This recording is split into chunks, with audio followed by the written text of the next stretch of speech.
A woman buried herself in a volcano for 20 years in pursuit of whitening her skin. When she was finally discovered, her entire body was covered in dust, and she had completely lost her memory. The only things she could recall were her name, her boyfriend's name, and the hotel she used to work at. The police immediately contacted the hotel owner to ask if the woman had ever worked there. After checking the records, the owner confirmed that 20 years ago, the woman had indeed been an employee. She also gave the police a phone number left behind by the woman long ago. When the police called the number, a man answered. After sharing information on both sides, it was confirmed that the woman was the man's mother, but his mother had just stepped out to walk the dog, so he asked him to call back later. Meanwhile, the woman's former boyfriend, notified by the authorities, arrived at the hospital. However, his expression was filled with fear. No matter how the woman called out to him, he refused to respond and quickly left the hospital. When he returned home, he suddenly saw the crow that had died the night before had somehow come back to life. Yet the dead crow's corpse was still buried in the soil. That night,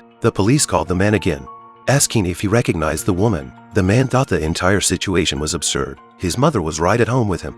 Yet the police insisted there was another mother. The police then passed the phone to the woman at the hospital. The moment the woman spoke her first word, the man frowned. Her voice sounded identical to his mother's. Just as he was about to ask where she was, he heard his mother's voice behind him. Startled, he handed the phone to his mother. As soon as the two spoke, his mother dismissed it as a prank. But when the woman revealed her boyfriend's name and her own, his mother's expression slowly turned rigid. She abruptly hung up the phone, walked out the door, and touched the necklace around her neck.